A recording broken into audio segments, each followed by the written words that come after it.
Hi there, you lovelies. How are you? I hope that you are keeping well and that you are having fun, whatever it is that you're getting up to, wherever you are. Welcome once again to the Holy Shed here. And what a fabulous weekend me and my missus have had with some of you guys, actually, who managed to make it to the retreat that we had at the Amadown Retreat Centre. And here's to those of you who didn't believe that I could get my stuff together and be here in the shed talking to you like this. Here I am. And what was great, for us was it's the first time that I met a whole bunch of shedsters together in the flesh instead of just, talking to you like this.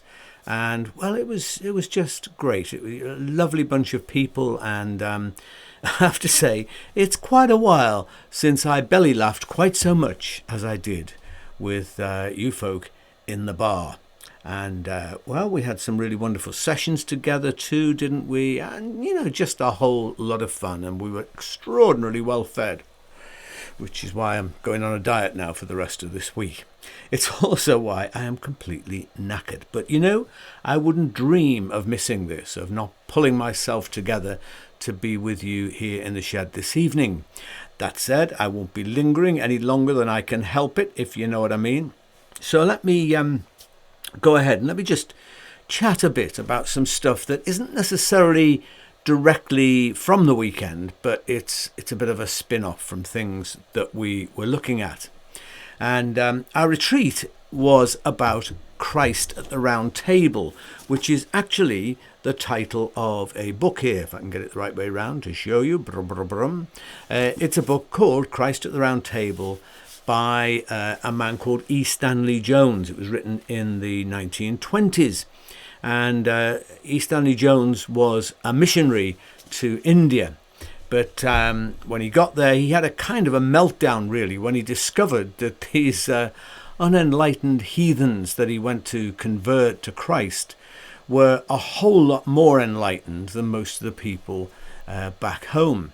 So he almost actually went and jumped on the next boat back home. But then he had a sort of a vision, really, of a different kind of mission, which proved to be extraordinarily productive for him. So instead of trying to convert the people of India, preaching at them in a kind of monologue sort of style, he invented what he called round table encounters. And there wasn't necessarily a literal round table, of course. It was a metaphor for a discussion where no one was at the head of the table.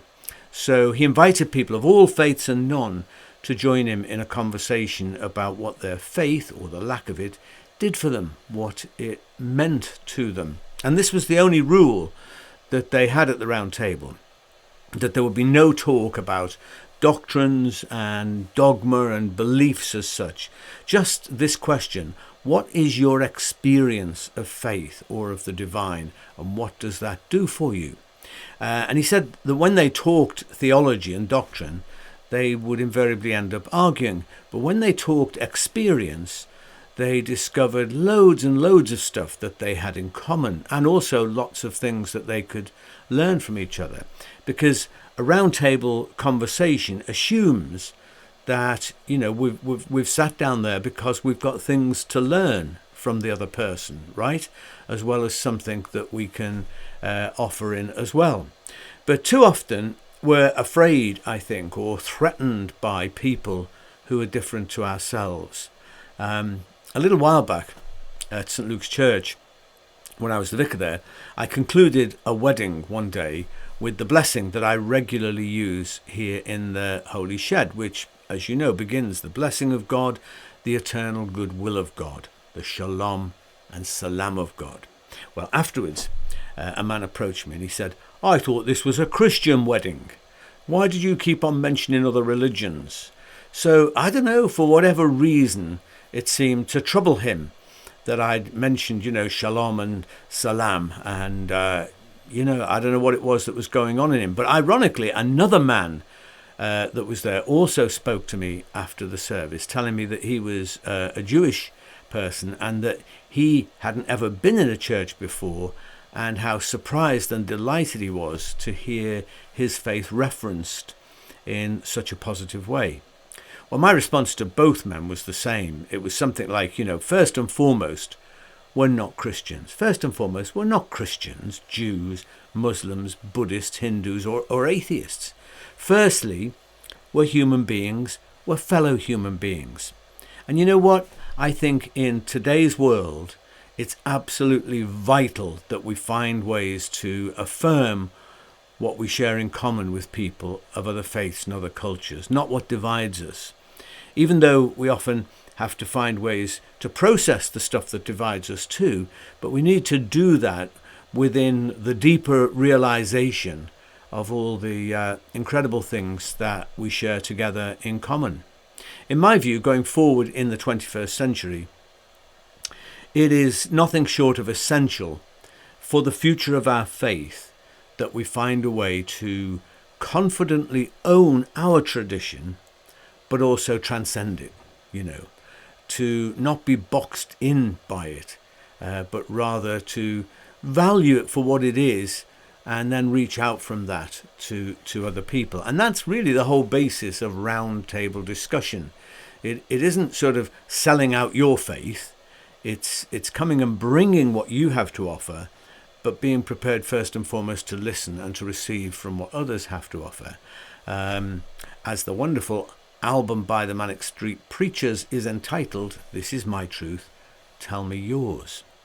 And here's the great thing, and we started off thinking about this at the weekend, that from outer space, we've got a perspective a bit like this. I mean, this is a photograph of the Earth as seen from Voyager 1 way back in February 1990 from 3.7 billion miles away. Carl Sagan, who was really quite instrumental in some of the thinking that went with this Voyager trip, he came up with the idea. He said to the technical people, he said, I think that this is a point now where they'd got this far away from the Earth where we should just spin the camera back around and look toward Earth. And everybody thought, well, why? Why would you want to do that? The cameras were looking rather at things up ahead and things round about. And but Carl Sagan had this instinctive feeling that we needed to see ourselves this way, as a mote of dust suspended on a sunbeam. And, I've had to point an arrow toward it because otherwise you might miss that little pixel, which from all those miles away is planet Earth, just almost lost in this vast denseness of space. And I think, from that perspective,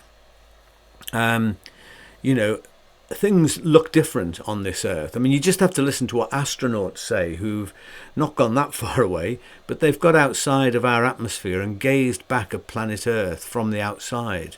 And what they invariably seem to say is that they suddenly get this picture of planet Earth, of us here as a single planetary community. From out there, no divisions can be seen. Together with every other species, we human beings are earthlings, blessed inhabitants of this beautiful, iridescent, verdant, fragile blue dot.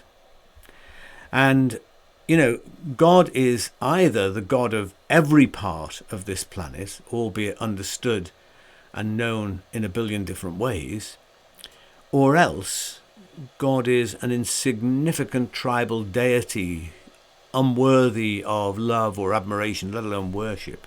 We either have a God who binds and unites us in fellowship and celebration of life together, or a God who inhabits or even destroys the essential, inhibits or destroys the essential unity of this planetary community.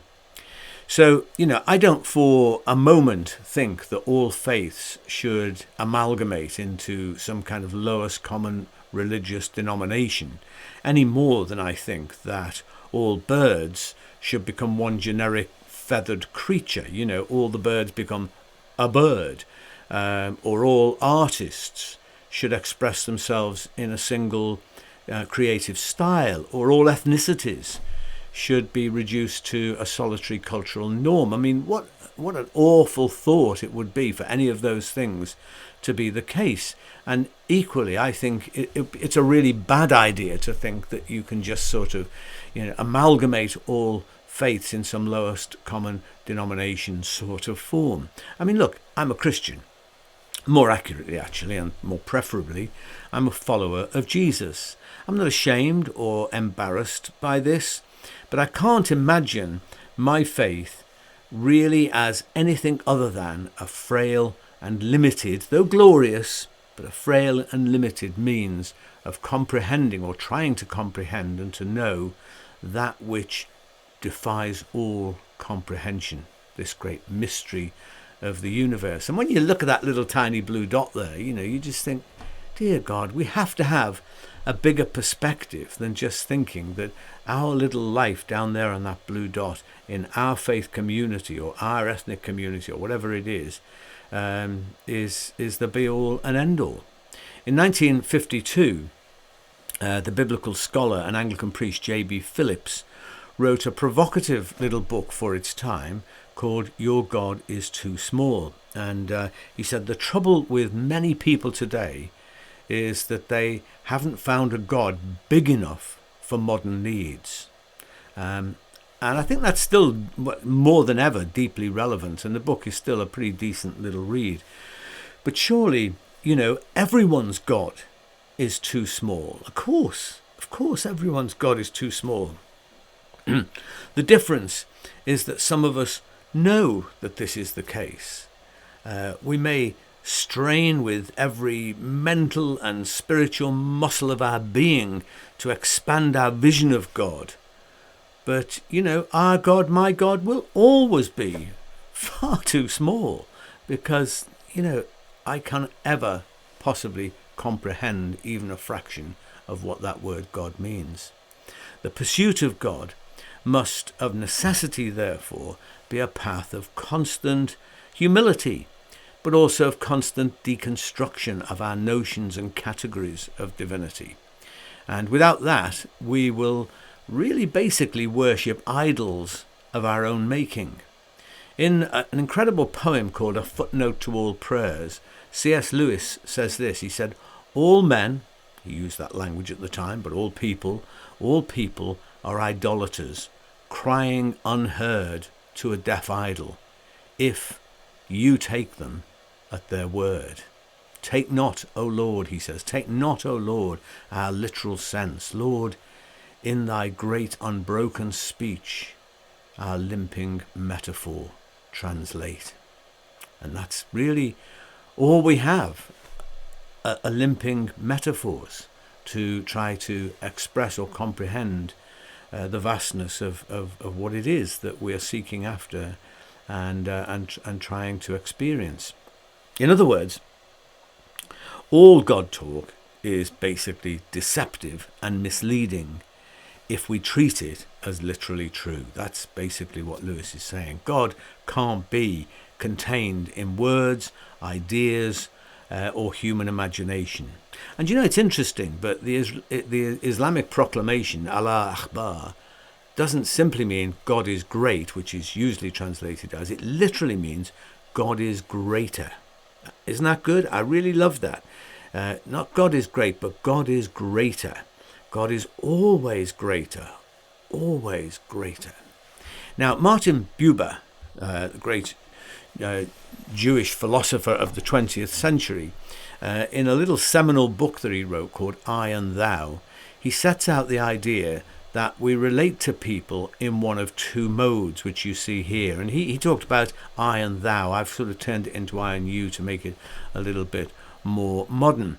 And basically the I, it mode is when we basically treat other people as mere objects, and we put them into categories, black or gay or English or whatever it is.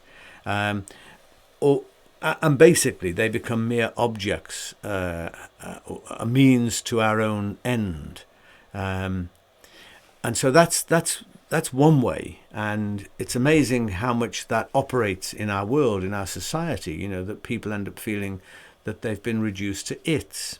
And sometimes, quite often in some respects, the same can be true in the church, that there are things about the life and attitudes of the church and practices of the church that really see people. I mean, just the whole language that's sometimes used of sort of churched and unchurched, believers and unbelievers, all that kind of language is basically the language of I, it. But, then there's a key part of Buber's approach is that he says that whenever we connect with people in an I and thou mode, this is when we treat other people with respect and dignity as equals. And what he said was that whenever we do that, whenever we encounter another person in the I, you, or I, thou mode, he said that then the greater, the eternal you is always present between us, which is a great thing, isn't it, really? So in other words, whenever people properly connect with each other in love or empathy or compassion, treating each other with dignity and respect as equals in their own right, always God is present in the mix of what's going on. In other words, the place that we discover and know the mystery that is God is not in words or religious constructions, but in our connections with other people. When we interact with them as equals, with respect and dignity, then, he was saying, God is always present. Now, I'm a keen supporter of what I've called tea and biscuits religion. But I'll explain what I mean by that. I don't know if you remember, but some years back now, 2013, I think it was, when there was that brutal killing of drummer Lee Rigby in Woolwich. The attack on him was completely ruthless and insane. Two self-proclaimed soldiers of Allah drove a car into the 25-year-old Fusilier outside his South London army barracks, and then hacked him to death, shouting, Allah Akbar, God is great. Well, within, a few days, within a week or so of the killing, over 200 Islamophobic incidents were reported across the country. Multitudes more, I'm sure, went unreported, including attacks on mosques and, widespread verbal and physical assaults on Muslim people. An Islamic centre close to where I lived at the time in North London was destroyed by fire. And a woman Muslim friend of mine told me how she was spat on as she just walked down the street, and someone came and grabbed her hijab and tore it from her head for no other reason than that just she was there. And yet, the wonderful thing is, when a far-right group targeted a mosque in York to spew out their, Islamophobia, and they chose this as a place for an anti-Islamic demonstration, representatives of the local Muslim community came out and responded with, spectacular grace and imagination by inviting the demonstrators to come into the mosque for a nice cup of tea and a custard cream or something, followed by an impromptu game of football. I mean, how glorious is that? The York Muslims basically refused to be treated themselves as mere its by not treating the racist demonstrators as its.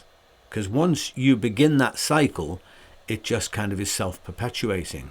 So instead, they decided to go and treat these, racist demonstrators basically as human beings with lives and families, ideas which needed to be challenged, but that should be done in a gracious and an I-you sort of fashion.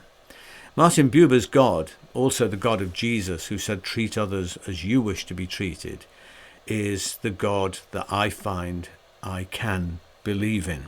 The tea and biscuits God, that is, represented in a wonderful poem about Martin Buber's work with the title All Real Living is Meeting. And that's a quote from Buber himself. All real living is meeting. What he's saying is that it's in that I-you encounter that we find our humanity, that we begin to come alive.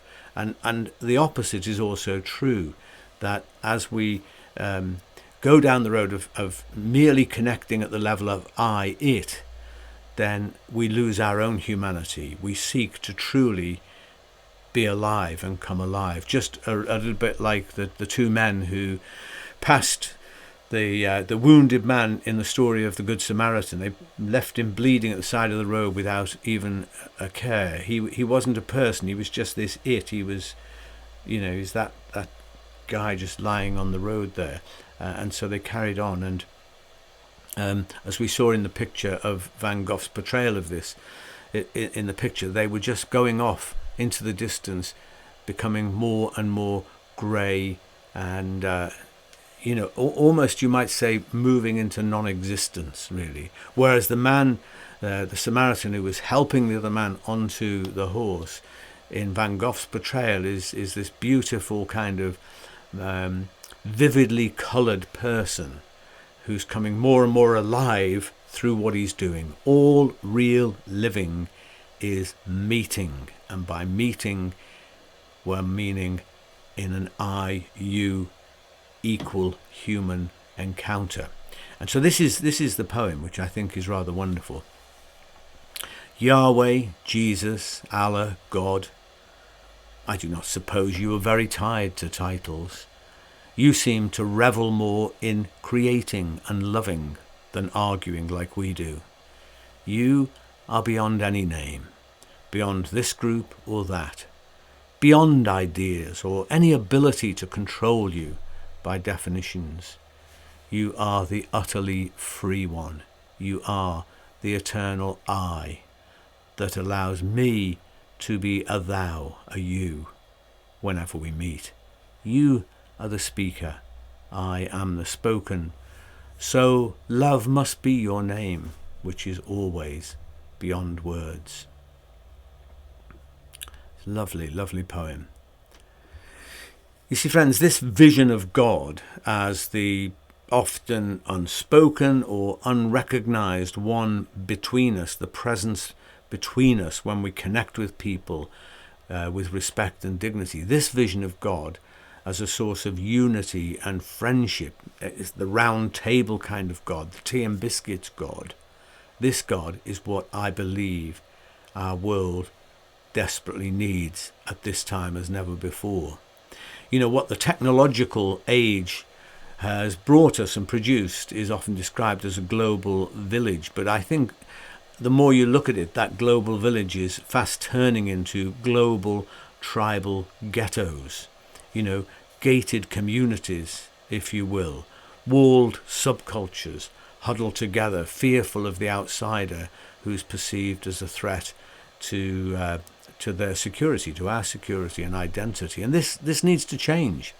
And maybe part of the way it's going to change is through something as silly as tea and biscuits, through a round table encounter, meetings where we, subvert racism, homophobia, prejudice, and just, people blindness by refusing to objectify and demonize those that we disagree with, and in the process refusing ourselves to be objectified and demonized.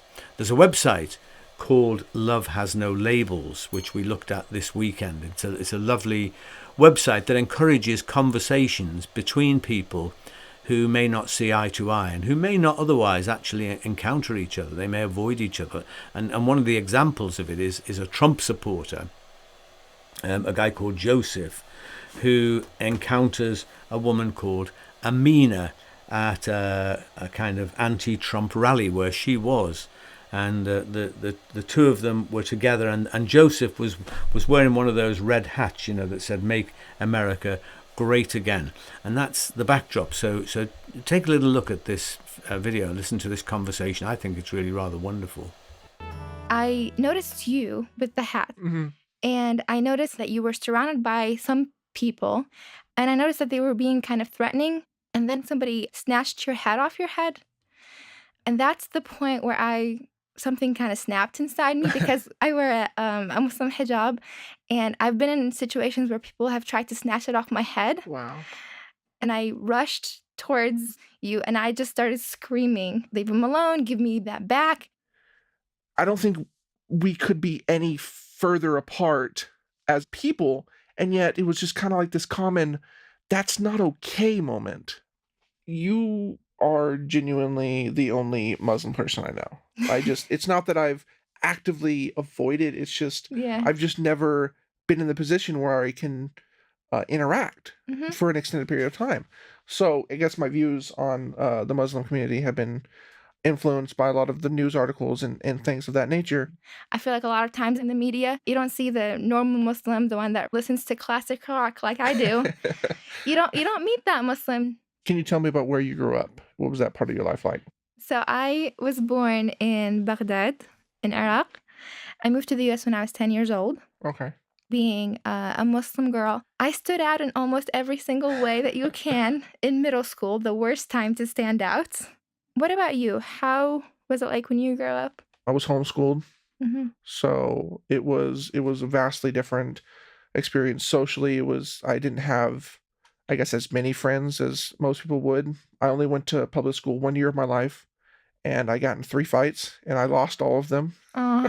So I hope that I can be the reason that someone decides to talk to someone. I'd like for this to encourage other people to engage in more conversations with people that you don't agree with. That's what it's all about. I'm so glad I wasn't the only one who felt like that.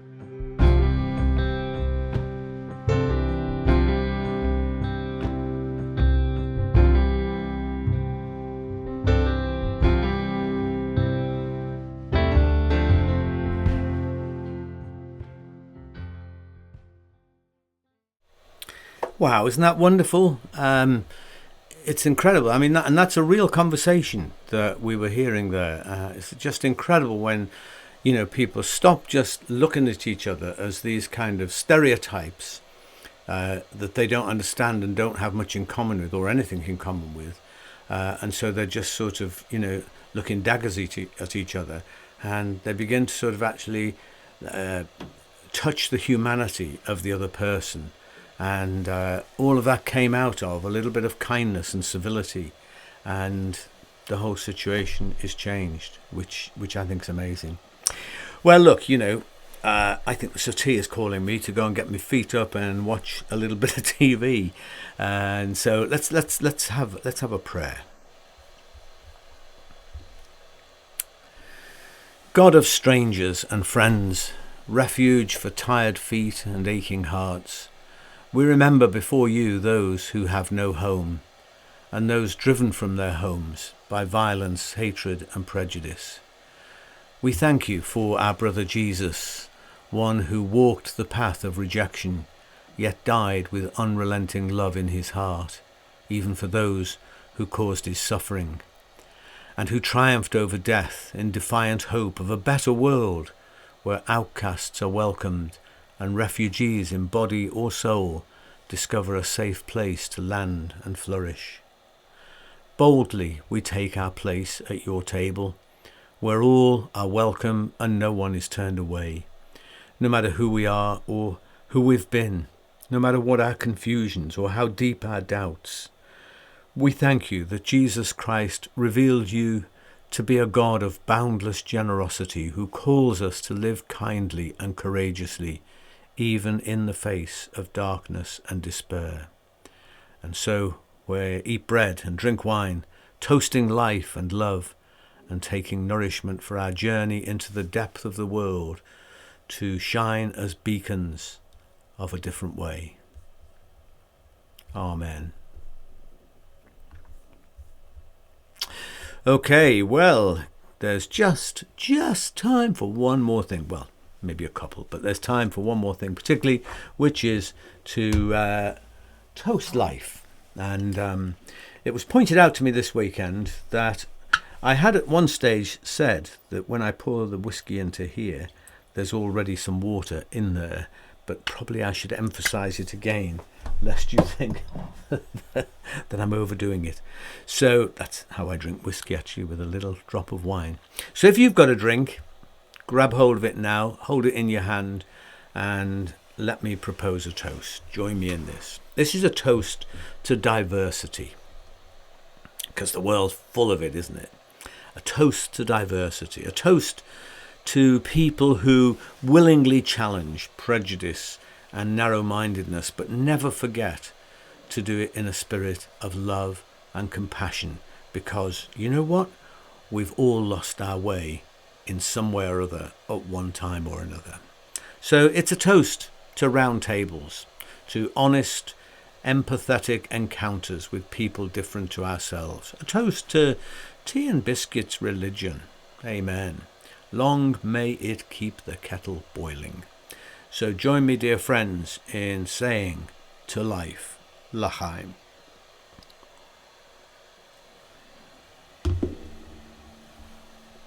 Okay, so that's just about it. I'm off to put my feet up. Actually, we're going to Italy, my missus and me, on Wednesday for our little retreat in Umbria. I mean, heck, someone's got to do it, haven't they? So next week, I'll be in my Italian shed to share a bit of sunshine with y'all. But I won't be forgetting you. We will still be meeting in the Holy Shed next Sunday. So, hey, if you like what I'm doing, you like the Holy Shed, you can support us by buying us a coffee or two with this coffee site. The link for it is always at the top of the posts on the Holy Shed Facebook page. So, hey, I doubt that any of you are going to get upset by the blessing that I always use. And I'm keeping it combined this week with this incredible picture of Vincent van Gogh's that we were looking at last week. Dear friends, Shedsters, the blessing of God, the eternal goodwill of God, the shalom and salam of God, the wildness and warmth of God be among us and between us, now and always. Amen. And I'm going to finish with something else from the Love Has No Labels website, and I think you're going to like this. So I'll play that in a moment. Meanwhile, keep on being kind to strangers. Keep on being kind to friends, to yourself. Stay human, and I'll see you in Italy. Enjoy this.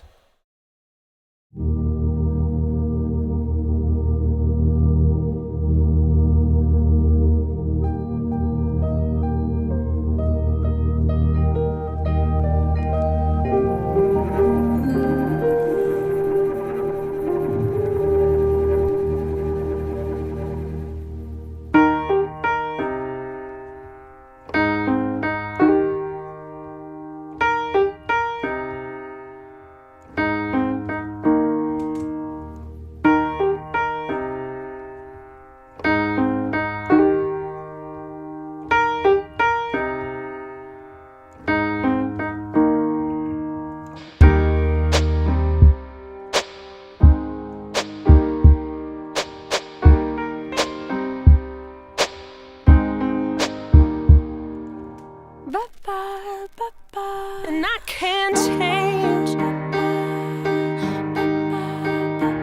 even if I tried, even if I wanted to.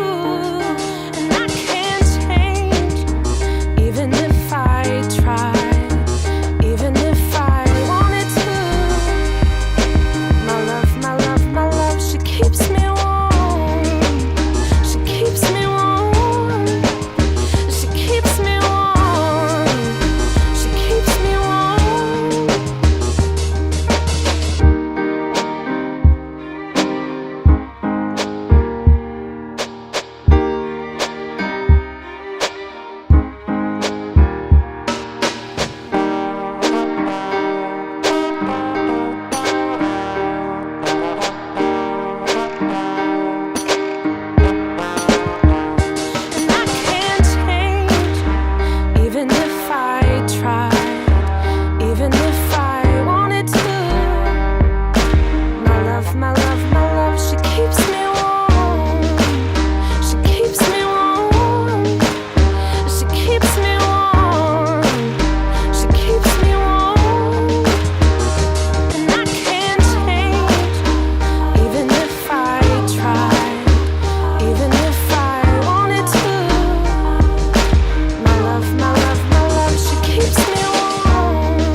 My heart doesn't see race. Love has no age limit. That's my best friend. We are neighbors and best friends. We all have different religions, but we have universal love as well. I love my sister. Love is love. Our family is no less than any other family.